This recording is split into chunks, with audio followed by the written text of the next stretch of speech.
Mishcon Academy Digital Sessions.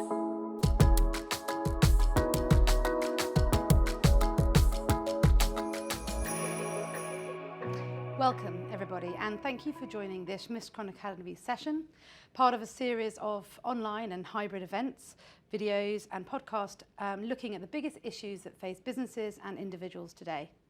I'm Emma Woollcott. I'm a partner at Mishcon and head of the Reputation Protection team, and I'll be hosting today's session. Jamie Susskind is an author, barrister, and according to the Evening Standard, he could be one of the greatest public intellectual rock stars of our time.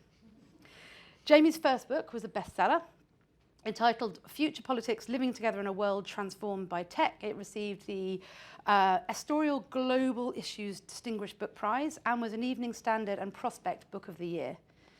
Jamie is here today to talk about his second book entitled The Digital Republic, On Freedom and Democracy in the 21st Century. It is epic and mind-blowing, and I've just finished it.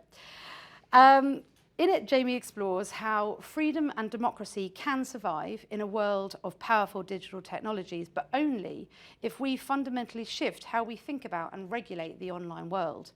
So, Jamie, welcome. Thank you. Well, thank you for having me.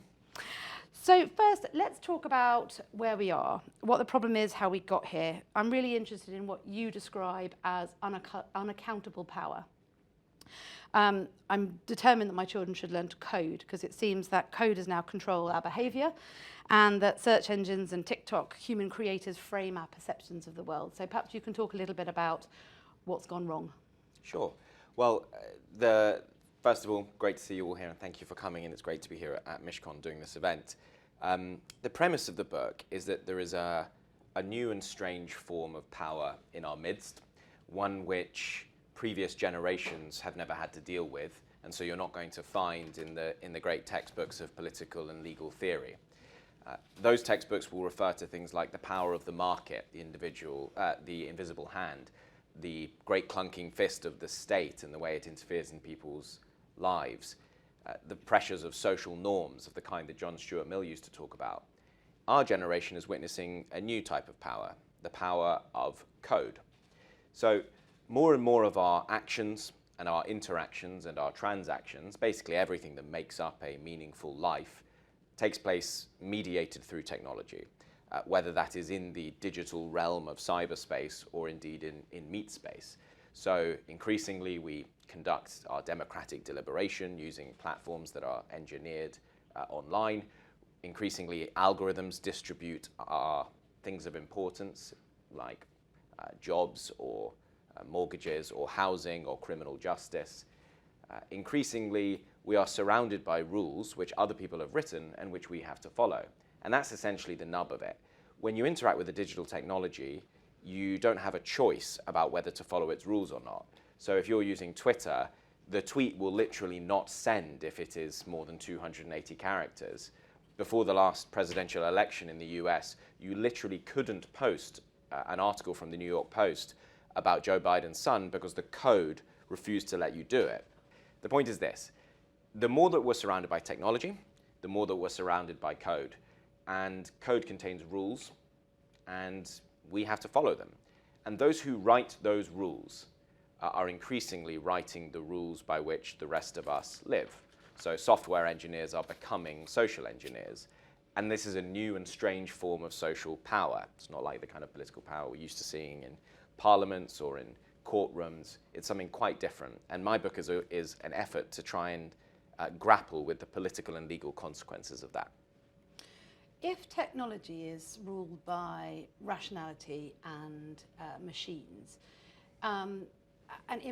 is that not impartial? Let's talk about the impact on democracy. Yes. So one of the big themes of the book is that I'm trying to basically destroy the notion that technology as a realm is a kind of scientific or objective or neutral or rational realm. It's not. The technologies that I've just described are, consciously or not, soaked through with biases, with prejudices, with ideologies. And that's often not because people are bad. I mean, look, sometimes tech companies make decisions that we wouldn't want them to. So Apple, for instance, hosts an app on its devices in Saudi Arabia, which allows men to track the the movements of their wives. That's a clear moral decision that you and I can disagree with. But then if you think about a product like a face recognition system, there are face recognition systems out there that literally don't see people of color because they've only been trained on white faces, or voice recognition systems that don't hear the voices of people with regional accents or hear the voices of women because they've only been trained on men who speak with a certain accent. In those cases, you're probably not looking at something as morally obvious to the engineers as the Apple decision might have been, but it's still obviously a flaw, and it's usually a flaw that's generated by rooms, I'm afraid, of young, relatively monocultural men. And my point is simply this: digital technologies, almost all of them contain some kind of principles. So if you think about the way that social media is governed, you may approve, for instance, of the removal of Donald Trump from a Twitter or a Facebook. You may disapprove of it. What you can't do is pretend that that's not something that's an inherently political decision on which reasonable people might disagree. So there is no escaping the political nature of technology there. And equally, politicians can't get away from technology. I was struck by some of the examples you gave in the book of how governments cow down to, or have started to cow down to the tech giants, and how before, when Joe Biden was running for president of the US, he asked Facebook if they wouldn't mind minimizing some of the disinformation during the campaign. Should we talk a little bit about that and how effective regulation has been stifled and why? Shortly before the last presidential election, basically in the space of about 2 weeks, the New Yorker published an article saying, "Can Mark Zuckerberg fix Facebook before it destroys democracy?" It wasn't an ironic title. It was actually genuinely asking that question. Then the next week, as you say, Joe Biden, one of the most powerful men in the world, starts a petition to stop Facebook from spreading harmful misinformation during the election. And then you've got Nancy Pelosi, who instead of petitioning the tech companies, called a summit of advertisers, so the tech companies' clients, and basically begged them to beg the tech companies not to do what was profitable for them to do. This doesn't strike me as the way that a great democracy should conduct itself when it comes to the maintenance of its democratic institutions. Why hasn't technology been adequately regulated? There are so many answers to that question. One of them is kind of psychological. We, all of us, have treated technology for too long just as consumers and not as citizens. So we've seen it as a kind of commercial and economic thing to be regulated according to principles of commerce and economics, whereas I think it's a political end. I think digital technology is political, so we should be asking a different kind of question altogether when it comes to it. That's a kind of psychological shift that I don't think we've yet gone through. Another is that tech companies are really powerful and really rich and really influential. There's no doubt about that. Another is that regulators are always playing catch up with the technology. But then finally, and this is what you were hinting at in your question, there is just the overwhelming difficulty of the task. So it's not surprising to me that we're in a place where we aren't quite governing technology as we should yet. So let's talk about how we start creating those good laws and the kind of proposals for reform. And what is the digital republic? I suppose the digital republic is an imaginary future country in which digital technology is governed in a way that improves democracy and increases freedom, rather than digital technology eroding democracy and diminishing freedom. That is the aim of the book that I wrote, to try and identify a system of laws that would allow for that to happen. And the reason it's called the Digital Republic is because it's using small r Republican principles. So the Republican philosophy, which stretches back to ancient Rome, basically opposes any form of domination in society, opposes any kind of group having unaccountable power over another, even if, crucially, that group exercised its power in a responsible way. So in the past, Republicans would oppose the very idea of having a king, not just bad kings. So people would say, actually, a king's acceptable, as long as they govern nicely. A Republican would say, no, the problem is with kingship itself. A Republican says that people at work need employment laws to protect them, not just to hope for better bosses. In the context of tech, my basic argument is this: the problem isn't Elon Musk. The problem is the idea of Elon Musk. The problem is that in the future, you might have someone who buys Twitter a large part of the public realm and uses it for good, they might use it for ill. It's like the Capitol Hill petition. We shouldn't be having to rely on the wisdom and goodwill of whoever happens to purchase these incredibly important social institutions. And so the Republican philosophy says, give thy kings law. Don't leave them uncurbed. Is it possible to govern the online space in a global way, or is that even desirable? I'm not sure it is either possible or desirable to try to seek to govern technology at a global level. And that's actually I think it's quite a controversial perspective, particularly for people who kind of lived through the era of sort of 90s cyber utopianism, where it was imagined that the internet would sort of break down national boundaries and the like.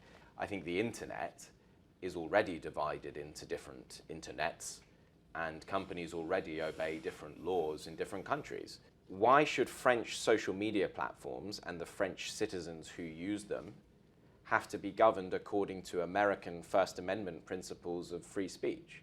One of the things about being a digital republicanism is that you believe that people should be able to make the rules that govern themselves. And that does mean that the rules in Britain might be different from the rules in France and the rules in the US. A lot of the tech firms, I think, would like the rules to be the same everywhere. Obviously, it would massively lower the cost of them doing business.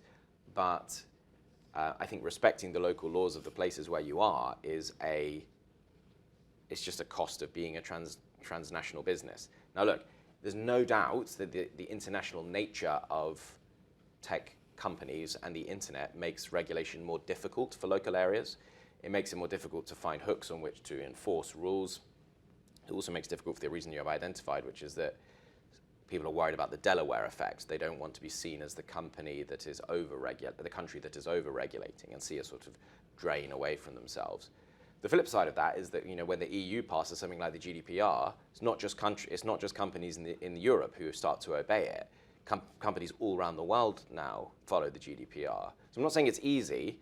I'm just saying that this kind of idea that we would somehow be able to agree a world set of rules about the responsible use of AI or social media, the Chinese shaking hands with the Americans on how to regulate a social media platform. I think the idea is, I think it's not going to happen in our lifetime. And if we wait for it, then the tech industry will essentially just remain undergoverned. Does anyone in the room want to ask a question? Your idea of having these citizens' sort of parliaments where people kind of go in and vote on discrete issues, would you envisage that to be an anonymous process as well? Would those people be sort of almost like hidden jury members? Because part of the concern is that, when you get these monolithic political ideologies within particular platforms where maybe the overwhelming majority of people agree with one view, is that you just don't get any free thought within those contexts. So is that something you would imagine? Or? It's a great question. So how the thing is, digital deliberative mini-publics come in different shapes and sizes. Some of them last a weekend, some of them are impaneled for a year, and it may well be that the most effective way to insulate people from not just influence, but kind of bribery and sedition and corruption is to make them anonymous, or at least to have some degree of anonymity. And you'd probably want it to be some kind of offence to try and influence them in the conduct of their public duty. I haven't given an enormous amount of thought to the kind of overall legal framework that you might have. I do know that in the US, where jurors are much less anonymous than they are here, I'm sometimes uncomfortable, when they go on TV after trials, and I think that's probably something you wouldn't want to see. But it's a great question. It's funny that it's just not something we've really thought about as a society. But I think that exercise of trying to, how can we get people to be better citizens, requiring them once a year to attend a deliberative mini-public, seems to me that it might be something that might help us as individuals and society as a whole. I think actually that's probably a nice place to stop. This has been an absolute pleasure. Thank you so much for coming in and for entrancing us and making our minds blow. I hope that we start to live in a digital republic quite soon. I think I quite like it. Thank you. Thanks so much.